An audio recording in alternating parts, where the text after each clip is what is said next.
Viewers break ਤੋਂ ਬਾਅਦ ਤੁਹਾਡਾ ਸਾਰਿਆਂ ਦਾ ਸਵਾਗਤ ਹੈ। ਗੱਲਬਾਤ ਨੂੰ ਅੱਗੇ ਤੋਰਦੇ ਹਾਂ। ਸੁਖਵਿੰਦਰ ਸਿੰਘ ਜੀ, ਹੁਣ ਗੱਲ ਕਰੀਏ ਅਸੀਂ ਬਰੈਂਪਟਨ ਦੀ। ਤੁਸੀਂ ਵੀ ਜਿੱਥੇ ਬੈਠੇ ਹੋ ਟੋਰਾਂਟੋ ਏਰੀਆ ਦੇ ਵਿੱਚ, ਇੱਥੇ ਹੁਣ ਸਿੱਖਾਂ ਦੀ ਕਾਫੀ ਵੱਡੀ ਆਬਾਦੀ ਹੈਗੀ ਹੈ ਅਤੇ ਪਿਛਲੇ ਦਿਨਾਂ ਦੇ ਵਿੱਚ ਜਿਹੜੀ ਇੱਕ ਅਹਿਮ ਖਬਰ ਕਮਿਊਨਿਟੀ ਦੇ ਨਾਲ ਰਿਲੇਟਡ ਸਾਹਮਣੇ ਆਈ ਸੀ।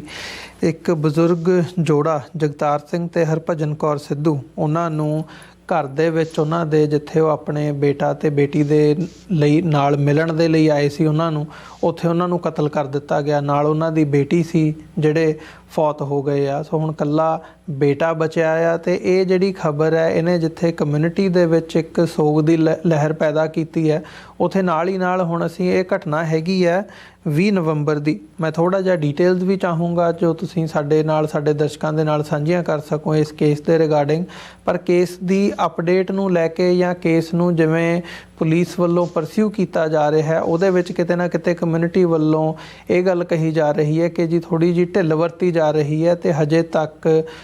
ਇਸ ਨੂੰ ਕਿਸੇ ਮੰਤਕੀ ਅੰਜਾਮ ਤੱਕ ਪਹੁੰਚਾਉਣਾ ਜਾਂ ਇਨਵੈਸਟੀਗੇਸ਼ਨ ਦੀ ਜਿਹੜੀ ਸਪੀਡ ਹੈ ਉਹ ਬਹੁਤ ਸਲੋ ਨਜ਼ਰ ਆ ਰਹੀ ਹੈ। ਬਿਲਕੁਲ ਜੀ ਅਮਰਵੀਰ ਸਿੰਘ ਜੀ, ਇਹ ਇੱਕ ਬਹੁਤ ਕਹਿ ਸਕਦੇ ਹਾਂ ਕਿ ਦੁੱਖ ਵਾਲੀ ਜਿਹੜੀ ਖਬਰ ਆ ਜਾਂ ਘਟਨਾ ਜਿਹੜੀ ਅਸੀਂ ਸਾਂਝੀ ਕਰ ਰਹੇ ਹਾਂ ਕਿ ਇੱਕ ਸ਼ੋਕਿੰਗ ਨਿਊਜ਼ ਸੀ ਜਿਸ ਦਿਨ ਇਹ ਆਈ ਸੀ ਕਿ ਕੈਲੇਡਨ, ਬਿਲਕੁਲ ਬਰੈਂਪਟਨ ਤੇ ਕੈਲੇਡਨ ਦੀ ਜਿਹੜੀ ਹੱਦ ਆ ਉਹਦੇ ਉੱਤੇ ਮਤਲਬ ਇਹ ਪਰਿਵਾਰ ਜਿਹੜਾ ਆ ਰਹਿੰਦਾ ਸੀ। ਇਹਨਾਂ ਦਾ ਮਤਲਬ ਭਰਾ ਭੈਣ ਇਹ ਦੋਵੇਂ ਕੈਨੇਡੀਅਨ ਸਿਟੀਜ਼ਨ ਨੇ ਜਿਹੜੇ ਐਜ਼ ਅ ਸਟੂਡੈਂਟ ਆਏ ਸੀ ਇੱਥੇ ਤੇ ਹੁਣ ਕੈਨੇਡੀਅਨ ਸਿਟੀਜ਼ਨ ਹੋਏ ਆ ਜੀ। ਤੇ ਉਹਨਾਂ ਦੇ ਮਾਤਾ ਪਿਤਾ ਪੰਜਾਬ ਤੋਂ ਟੂਰਿਸਟ ਵੀਜ਼ਾ ਤੇ ਉਹਨਾਂ ਦੇ ਕੋਲ ਆਏ ਹੋਏ ਸੀ। ਤੇ ਜਿਹੜਾ ਉਹਨਾਂ ਦਾ ਬੇਟਾ ਆ ਗੁਰਤੇਜ ਸਿੰਘ ਸਿੱਧੂ, ਜੋ ਕਿ ਟਰੱਕ ਚਲਾਉਣ ਦਾ ਕੰਮ ਕਰਦਾ, ਤੇ ਉਹਨਾਂ ਦੀ ਬੇਟੀ ਵੀ ਇੱਥੇ ਕੰਮ ਕਰਦੇ ਨੇ। ਤੇ ਮਤਲਬ ਉਹ ਉਦੋਂ ਕੰਮ ਤੇ ਗਿਆ ਹੋਇਆ ਸੀ ਤੇ ਇਹਨਾਂ ਦੇ 20 ਨਵੰਬਰ ਨੂੰ ਲਗਭਗ ਮਤਲਬ ਅੱਧੀ ਰਾਤ ਤੋਂ ਪਹਿਲਾਂ ਘਰ ਦੇ ਵਿੱਚ ਇੱਕ ਬੰਦਾ ਆਉਂਦਾ ਆ ਜਿਹੜਾ ਕਿ ਜਗਤਾਰ ਸਿੰਘ ਸਿੱਧੂ, ਜੋ ਕਿ ਉਸ ਟਾਈਮ ਬਾਥਰੂਮ ਦੇ ਵਿੱਚੋਂ ਬਾਹਰ ਨਿਕਲ ਰਹੇ ਸੀ, ਤੇ ਆਉਂਦਾ ਤੇ ਉਹਨਾਂ ਦੀ ਸਿੱਧੀ ਗੋਲੀ ਮਾਰਦਾ ਤੇ ਗੋਲੀ ਉਹਨਾਂ ਦੀ ਛਾਤੀ 'ਚ ਲੱਗਦੀ ਆ ਤੇ ਉਹਨਾਂ ਦੀ ਉੱਥੇ ਡੈਥ ਹੋ ਜਾਂਦੀ ਆ। ਤੇ ਉਸ ਤੋਂ ਬਾਅਦ ਨਾਲ ਇੱਕ ਕਮਰੇ ਦੇ ਵਿੱਚ ਉਹਨਾਂ ਦੇ ਜਿਹੜੇ ਧਰਮ ਪਤਨੀ ਸੀ ਬੀਬੀ ਹਰਭਜਨ ਕੌਰ ਸਿੱਧੂ ਹੋਰੀ, ਉਹ ਸੀ। ਤੇ ਉਹਨਾਂ ਦੇ ਲਗਭਗ 20 ਤੋਂ 25 ਜਿਹੜੀਆਂ ਗੋਲੀਆਂ ਆ ਉਹ ਹਮਲਾਵਰ ਉਹਨਾਂ ਦੇ ਮਾਰਦਾ ਤੇ ਉਹਨਾਂ ਦੀ ਉਹ ਵੀ ਉੱਥੋਂ ਉਸ ਤੋਂ ਬਾਅਦ ਹਸਪਤਾਲ ਜਾ ਕੇ ਉਹਨਾਂ ਦੀ ਡੈਥ ਹੋ ਜਾਂਦੀ ਆ। ਤੇ ਨਾਲ ਦੇ ਇੱਕ ਹੋਰ ਕਮਰੇ ਦੇ ਵਿੱਚ ਇਹਨਾਂ ਦੀ ਧੀ ਸੀ ਜਿਹੜੀ, ਤੇ ਉਹਦੇ ਵੀ ਜਿਹੜਾ ਹਮਲਾਵਰ ਆ ਉਹ ਲਗਭਗ 20 ਦੇ ਕਰੀਬ ਗੋਲੀਆਂ ਕਹਿੰਦੇ ਆ ਵੀ ਉਹਨਾਂ ਦੇ ਮਾਰੀਆਂ। ਤੇ ਉਹ ਹਜੇ ਤੱਕ ਵੀ ਜਿਹੜਾ ਆ ਹਸਪਤਾਲ ਦੇ ਵਿੱਚ ਇਲਾਜ ਅਧੀਨ ਆ। 20 ਨਵੰਬਰ ਤੋਂ ਬਾਅਦ ਹਜੇ ਵੀ ਮਤਲਬ ਜਿਹੜੀ ਉਹਨਾਂ ਦੀ ਸਿਹਤ ਆ ਉਹ ਤੁਸੀਂ ਕਹਿ ਸਕਦੇ ਹੋ ਵੀ ਜਿਹੜੀ ਖਤਰੇ ਵਾਲੀ ਸਥਿਤੀ ਬਣੀ ਹੋਈ ਆ। ਤਾਂ ਮਾਂ ਪਿਓ ਦੀ ਮੌਤ ਹੋ ਗਈ ਆ ਤੇ ਗੁਰਤੇਜ ਸਿੰਘ ਸਿੱਧੂ ਤੁਸੀਂ ਕਹਿ ਸਕਦੇ ਹੋ ਵੀ ਉਹ ਹੁਣ ਇਕੱਲਾ ਮੁੰਡਾ ਆ ਇੱਥੇ, ਤੇ ਉਹਦੀ ਭੈਣ ਹਸਪਤਾਲ ਦੇ ਵਿੱਚ ਜ਼ਿੰਦਗੀ ਮੌਤ ਦੀ ਲੜਾਈ ਲੜ ਰਹੀ ਆ। ਵੀ ਇਹ ਐਡੀ ਇੱਕ ਸ਼ੋਕਿੰਗ ਨਿਊਜ਼ ਸੀ ਅਮਰਵੀਰ ਸਿੰਘ ਜੀ, ਵੀ ਜਿਹਨੇ ਹਰ ਇੱਕ ਬੰਦੇ ਨੂੰ ਇੱਥੇ ਜਦੋਂ ਵੀ ਉਹਨੇ ਖਬਰ ਸੁਣੀ ਹੈ ਨਾ ਵੀ ਗੁਰਸਿੱਖ ਪਰਿਵਾਰ ਦਾ ਇਸ ਤਰ੍ਹਾਂ ਘਰ ਦੇ ਵਿੱਚ ਵੜ ਕੇ ਕਤਲ ਕਰ ਦਿੱਤਾ ਗਿਆ, ਮਤਲਬ ਝੰਜੋੜਿਆ। ਪਰ ਕਮਿਊਨਿਟੀ ਦੇ ਵਿੱਚੋਂ ਉਹ ਰਿਸਪੌਂਸ ਨਹੀਂ ਉੱਠਿਆ ਜੋ ਉੱਠਣਾ ਚਾਹੀਦਾ ਸੀ। ਵੀ ਜਿਹੜਾ ਇੱਕ ਅਸੀਂ ਦੇਖਦੇ ਹਾਂ ਵੀ ਭਾਰਤ ਦੇ ਵਿੱਚ ਇਹੋ ਜਿਹੀ ਘਟਨਾ ਹੋਵੇ ਤਾਂ ਹੁੰਦਾ ਵੀ ਚਲੋ ਇਹ ਤਾਂ ਉੱਥੇ ਤਾਂ ਵਾਪਰਦਾ ਹੀ ਰਹਿੰਦਾ, ਪਰ ਕੈਨੇਡਾ ਦੇ ਵਰਗੇ ਮੁਲਕ ਦੇ ਵਿੱਚ ਜਿੱਥੇ ਜਿਹੜੀ ਇੱਕ ਸੇਫਟੀ ਆ ਉਹ ਇੱਕ ਬੜਾ ਅਹਿਮ ਹਿੱਸਾ ਮੰਨਿਆ ਜਾਂਦਾ ਸੁਸਾਇਟੀ ਦਾ, ਫੈਮਿਲੀ ਸੇਫਟੀ, ਤੇ ਉੱਥੇ ਮਤਲਬ ਘਰ ਦੇ ਵਿੱਚ ਵੜ ਕੇ ਇਸ ਤਰ੍ਹਾਂ ਇੱਕ ਪੂਰੇ ਪਰਿਵਾਰ ਦਾ ਕਤਲ ਕਰ ਦੇਣਾ ਤੇ ਉਹਦੇ ਉੱਤੇ ਰਿਐਕਸ਼ਨ ਨਾ ਹੋਣਾ ਕਮਿਊਨਿਟੀ ਦਾ, ਤਾਂ ਉਹ ਇੱਕ ਬੜੇ ਵੱਡੇ ਸਵਾਲ ਖੜੇ ਕਰ ਰਿਹਾ ਕਿ ਕਮਿਊਨਿਟੀ ਦੀ ਜ਼ਿੰਮੇਵਾਰੀ ਦੇ ਉੱਤੇ ਕਿ ਅਸੀਂ ਅੱਜ ਇੱਕ ਪਰਿਵਾਰ ਦੇ ਨਾਲ ਇਹ ਘਟਨਾ ਵਾਪਰੀ ਆ ਇੱਥੇ, ਤਾਂ ਜੇ ਇਹ ਰੁਝਾਨ ਇੱਥੇ ਚੱਲ ਪਿਆ ਕਿ ਜਿਵੇਂ ਦਾ ਅਸੀਂ ਦੇਖ ਰਹੇ ਹਾਂ ਕਿ ਜਿਹੜਾ ਰੁਝਾਨ ਅਸੀਂ ਕੱਲ੍ਹ ਵੀ ਗੱਲ ਕੀਤੀ ਆ ਕਿ 2 ਬੰਦੇ ਅਰੈਸਟ ਕੀਤੇ ਆ ਲਾਰੈਂਸ ਬਿਸ਼ਨੋਈ ਗੈਂਗ ਦਾ, ਜਿਹੜਾ ਇੰਡੀਅਨ ਗੈਂਗ ਆ ਕਿ ਜਿਹੜੇ ਇੱਥੇ ਜਿਹੜੇ ਬਿਜ਼ਨਸਿਸ ਆ ਉਹਨਾਂ ਦੇ ਉੱਤੇ ਉਹਨਾਂ ਨੂੰ ਧਮਕੀਆਂ ਦੇ ਰਹੇ ਸੀ, ਉਹਨਾਂ ਦੇ ਘਰਾਂ ਦੇ ਬਾਹਰ ਗੋਲੀਆਂ ਚਲਾ ਰਹੇ ਆ। ਜਿਹੜੀ ਇਹੋ ਜਿਹੀ ਕ੍ਰਿਮੀਨਲ ਐਕਟੀਵਿਟੀ ਇੰਡੀਆ ਦੇ ਨਾਲ ਸੰਬੰਧਿਤ ਜਿਹੜੇ ਗੈਂਗਸ ਨੇ ਉਹ ਇੱਥੇ ਕਰ ਰਹੇ ਆ। ਤੇ ਉਹ ਜਿਵੇਂ ਸਿੱਖਾਂ ਦੇ ਹੋਰ ਅਸੀਂ ਦੇਖਿਆ ਵੀ ਜਿਹੜੇ ਇੱਥੇ ਕਤਲ ਕੈਨੇਡਾ ਦੇ ਵਿੱਚ ਹੋਏ ਆ ਜਾਂ ਇੰਟਰਫੇਰੈਂਸ ਜਿਹੜੀ ਇਨਵੋਲਵਮੈਂਟ ਆ, ਜਿਹੜਾ ਇੱਕ ਗਠਜੋੜ ਬਣ ਗਿਆ ਇੰਡੀਅਨ ਗਵਰਨਮੈਂਟ ਦਾ ਤੇ ਇੱਥੋਂ ਦੇ ਗੈਂਗਸਟਰ ਦਾ, ਮਤਲਬ ਉਹ ਜਿਹੜੀ ਚੀਜ਼ ਆ ਵੀ ਉਹ ਹੁਣ ਇੱਥੇ ਜਿਹੜਾ ਇਹ ਮਾਮਲਾ ਵਾਪਰਿਆ ਸਾਡੇ ਸਾਹਮਣੇ ਘਟਨਾ ਹੋਈ ਆ ਵੀ ਇੱਕ ਗੁਰਸਿੱਖ ਪਰਿਵਾਰ ਦਾ ਘਰ 'ਚ ਵੜ ਕੇ ਕਤਲ ਕਰ ਦਿੱਤਾ ਜਾਣਾ, ਤੇ ਇਹਦੇ ਤੇ ਕਿਸੇ ਵੀ ਪਹਿਲੂ ਤੋਂ ਕੋਈ ਕਮਿਊਨਿਟੀ ਚਰਚਾ ਹੀ ਨਹੀਂ ਹੋਈ।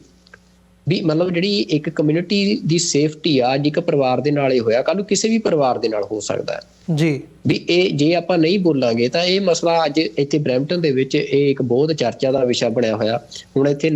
ਲਗਾਤਾਰ ਇਹ ਕੋਸ਼ਿਸ਼ ਹੋ ਰਹੀ ਆ ਕਿ ਇੱਕ ਕਮਿਊਨਿਟੀ ਨੂੰ ਇਸ ਨੀਂਦ ਚੋਂ ਜਗਾਇਆ ਜਾਵੇ, ਕਿ ਕਮਿਊਨਿਟੀ ਜਿਹੜੀ ਆ ਉਹ ਇਕੱਠੀ ਹੋਵੇ ਤੇ ਬੋਲੇ। ਮਸਲਾ ਇਹ ਆ ਵੀ ਜਿਹੜੀ ਇਨਵੈਸਟੀਗੇਸ਼ਨ ਏਜੰਸੀਜ਼ ਆ ਉਹਨਾਂ ਦੀ ਵੀ ਜਿਹੜੀ ਜਵਾਬਦੇਹੀ ਆ ਇਸ ਸਾਰੇ ਮਾਮਲੇ ਦੇ ਵਿੱਚ, ਉਹ ਕੋਈ ਬਹੁਤ ਹੀ ਚੰਗਾ ਰਿਸਪੌਂਸ ਨਹੀਂ ਰਿਹਾ। ਤਾਂ ਇਹ ਕੁਝ ਦਿਨ ਪਹਿਲਾਂ CBC ਦੀ ਜਿਹੜੀ ਇੱਥੋਂ ਦਾ ਇੱਕ ਮੇਨ ਨਿਊਜ਼ ਮੀਡੀਆ ਆਊਟਲੈਟ ਆ, ਉਹਦੀ ਇਹ ਖਬਰ ਸੀ ਜਿਹਦਾ ਟਾਈਟਲ ਸੀ ਕਿ police arrested couple days before they were shot to death in Caledon, their son wants to know why. ਕਿਉਂਕਿ ਜਿਹੜੀ ਇਹ ਸਾਰੀ ਘਟਨਾ ਵਾਪਰੀ 20 ਨਵੰਬਰ ਤੋਂ ਪਹਿਲਾਂ,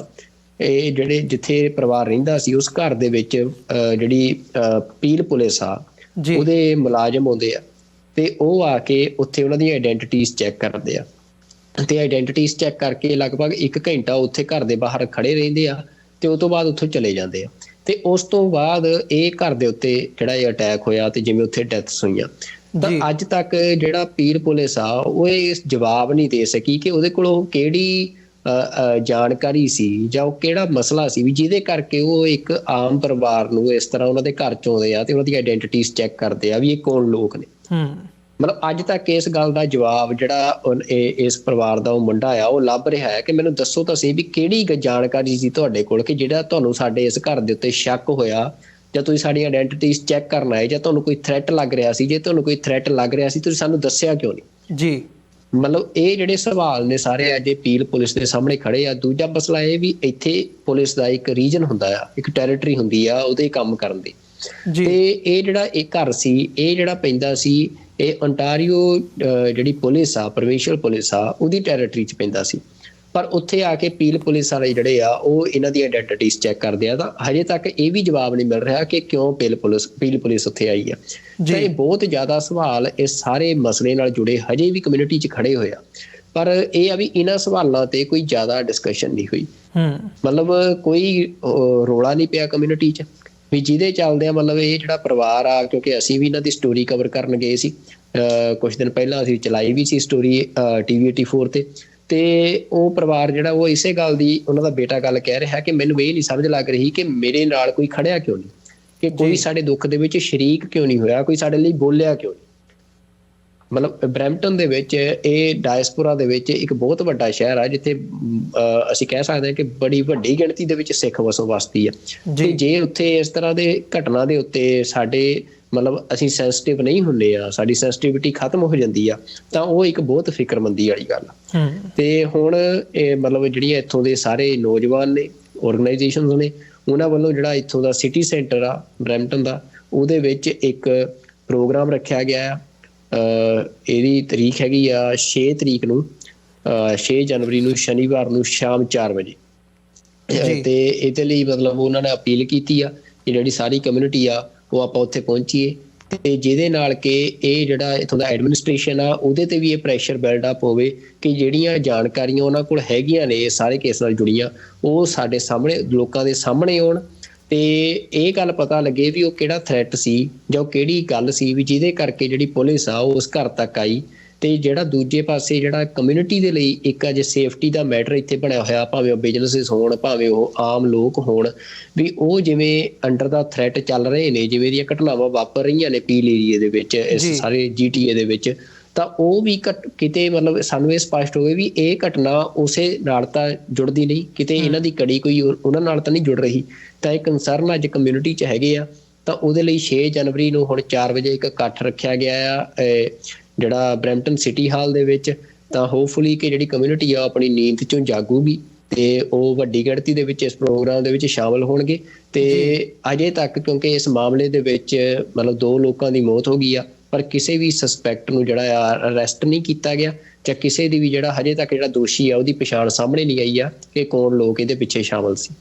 ਤੇ ਮਤਲਬ ਇਹ ਇੱਕ ਆਪਣੇ ਆਪ ਦੇ ਵਿੱਚ ਅੱਜ ਮਤਲਬ ਬਹੁਤ ਵੱਡਾ ਮਸਲਾ। ਜਿਹੜਾ ਉਹ ਮੁੰਡਾ ਆ ਉਹਨਾਂ ਦਾ, ਉਹ ਕਹਿੰਦਾ ਕਿ ਅਸੀਂ ਭਾਰਤ ਛੱਡ ਕੇ ਆਏ ਸੀ ਜੀ, ਉੱਥੇ ਸਾਡੇ ਲਈ ਐਜ਼ ਅ ਕਮਿਊਨਿਟੀ ਮਤਲਬ ਜੋ ਸਾਡੇ ਨਾਲ ਹੋਇਆ ਸੀ, ਸਾਡੀ ਸੇਫਟੀ ਇੱਕ ਵੱਡਾ ਮਸਲਾ ਸੀ ਉੱਥੇ ਵੀ, ਜਿਹਦੇ ਕਰਕੇ ਸਾਡੇ ਪਰਿਵਾਰਾਂ ਨੇ ਸਾਨੂੰ ਕੈਨੇਡਾ ਭੇਜਿਆ ਕਿ ਕੈਨੇਡਾ ਸੇਫ ਆ। ਜੀ ਤੇ ਕੈਨੇਡਾ ਦੇ ਵਿੱਚ ਵੀ ਜਦੋਂ ਇਹੋ ਜਿਹੀਆਂ ਘਟਨਾਵਾਂ ਵਾਪਰਦੀਆਂ ਤੇ ਉੱਥੇ ਐਡਮਿਨਿਸਟ੍ਰੇਸ਼ਨ ਜਿਹੜੀ ਆ ਉਹ ਇਸ ਤਰ੍ਹਾਂ ਦੀ ਨੈਗਲੀਜੈਂਸ ਦਿਖਾਉਂਦੀ ਆ ਤਾਂ ਉਹ ਆਪਣੇ ਆਪ ਦੇ ਵਿੱਚ ਫਿਰ ਇਹ ਵੱਡੇ ਸਵਾਲ ਜਿਹੜੇ ਖੜੇ ਹੁੰਦੇ ਆ। ਪਰ ਇਹ ਆ ਵੀ ਜੇ ਕਮਿਊਨਿਟੀ ਚੇਤੰਨ ਰਹੂਗੀ ਤਾਂ ਮਤਲਬ ਇਹੋ ਜਿਹੀਆਂ ਘਟਨਾਵਾਂ ਜਿਹੜੀਆਂ ਨੇ ਉਹਨਾਂ ਨੂੰ ਅੱਗੇ ਵਧਣ ਤੋਂ ਰੋਕਿਆ ਜਾ ਸਕਦਾ। ਪਰ ਜੇ ਲੋਕ ਅਵੇਸਲੇ ਹੋ ਜਾਣਗੇ, ਜੇ ਕਮਿਊਨਿਟੀ ਜਿਹੜੀ ਆ ਉਹ ਇੱਕ ਦੂਜੇ ਦੇ ਨਾਲ ਨਹੀਂ ਖੜਦੀ ਇਹੋ ਜਿਹੇ ਸਮਿਆਂ ਦੇ ਉੱਤੇ, ਤਾਂ ਫਿਰ ਜਿਹੜੇ ਇਹੋ ਜਿਹੇ ਆਨਸਰ ਹੁੰਦੇ ਆ, ਇਹੋ ਜਿਹੇ ਕੰਮ ਕਰਨ ਵਾਲੇ, ਉਹਨਾਂ ਨੂੰ ਇੱਕ ਫ੍ਰੀ ਹੈਂਡ ਮਿਲਦਾ ਵੀ ਅੱਜ ਉਹਨਾਂ ਨੇ ਇੱਕ ਘਰ 'ਚ ਕੀਤਾ ਹੈ, ਕੱਲ੍ਹ ਨੂੰ ਕਿਸੇ ਹੋਰ ਘਰ 'ਚ ਵੀ ਇਹੋ ਜਿਹੀ ਘਟਨਾ ਨੂੰ ਅੰਜਾਮ ਦੇ ਸਕਦੇ ਆ। ਨਹੀਂ, ਬਿਲਕੁਲ ਇਹਦੀ ਡਿਟੇਲਸ ਸਾਹਮਣੇ ਆਉਣੀਆਂ ਚਾਹੀਦੀਆਂ ਨੇ ਤੇ ਪਤਾ ਲੱਗਣਾ ਚਾਹੀਦਾ ਵੀ ਕੀ ਰੀਜ਼ਨ ਸੀ ਤੇ ਕੀ ਇਹ ਸਾਰੇ ਪਾਰਟ ਦੀ ਇਨਵੈਸਟੀਗੇਸ਼ਨ ਪ੍ਰੋਪਰ ਹੋਣੀ ਚਾਹੀਦੀ ਹੈ। ਸੋ ਇਹਨਾਂ ਹੀ ਸ਼ਬਦਾਂ ਦੇ ਨਾਲ ਸਾਡੇ ਦਰਸ਼ਕਾਂ ਨੂੰ ਜਿਹੜੇ ਉਸ ਏਰੀਆ ਦੇ ਵਿੱਚ ਟੋਰਾਂਟੋ ਜਾਂ ਨਾਲ ਲੱਗਦੇ ਇਲਾਕਿਆਂ 'ਚ ਬੈਠੇ ਆ, ਉਹਨਾਂ ਦੇ ਲਈ ਵੀ ਘੱਟੋ ਘੱਟ ਜੇ ਹੋਰ ਨਹੀਂ ਤੇ ਇੱਕ ਅਵੇਅਰਨੈਸ ਦੇ ਤੌਰ ਦੇ ਉੱਤੇ ਜਿਹੜਾ ਇਹ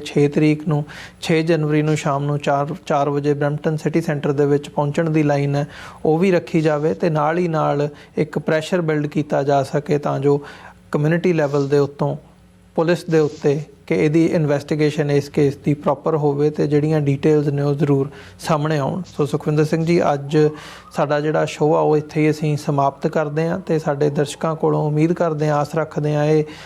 ਅੱਜ ਦੀ ਜਿਹੜੀ ਵਿਚਾਰ ਚਰਚਾ ਸੀ ਤੁਹਾਨੂੰ ਪਸੰਦ ਆਈ ਹੋਵੇਗੀ। ਆਪਣੀ ਫੀਡਬੈਕ, ਸਵਾਲ ਜਾਂ ਤੁਹਾਡੇ ਸੁਝਾਅ ਤੁਸੀਂ ਸਾਨੂੰ ਪਹੁੰਚਦੇ ਕਰ ਸਕਦੇ ਹੋ sos@tv84.tv ਦੇ ਉੱਤੇ ਸੱਚੋ ਸੱਚ ਪ੍ਰੋਗਰਾਮ ਦੇ ਵਿੱਚ, ਤੇ ਨਾਲ ਹੀ ਨਾਲ ਸੋਸ਼ਲ ਮੀਡੀਆ ਰਾਹੀਂ ਵੀ ਤੁਸੀਂ ਸਾਡੇ ਤੱਕ ਪਹੁੰਚ ਕਰ ਸਕਦੇ ਹੋ। ਇਹਨਾਂ ਹੀ ਸ਼ਬਦਾਂ ਦੇ ਨਾਲ ਸੁਖਵਿੰਦਰ ਸਿੰਘ ਜੀ, ਅੱਜ ਦੇ ਸ਼ੋਅ ਦੇ ਵਿੱਚ ਇਜਾਜ਼ਤ ਲਈਏ, ਸਾਡੇ ਦਰਸ਼ਕਾਂ ਕੋਲੋਂ ਫਤਿਹ ਦੀ ਸਾਂਝ ਪਾਈਏ ਅੰਤ ਦੇ ਵਿੱਚ। ਵਾਹਿਗੁਰੂ ਜੀ ਕਾ ਖਾਲਸਾ, ਵਾਹਿਗੁਰੂ ਜੀ ਕੀ ਫਤਿਹ ਜੀ। ਵਾਹਿਗੁਰੂ ਜੀ ਕਾ ਖਾਲਸਾ, ਵਾਹਿਗੁਰੂ ਜੀ ਕੀ ਫਤਿਹ ਜੀ।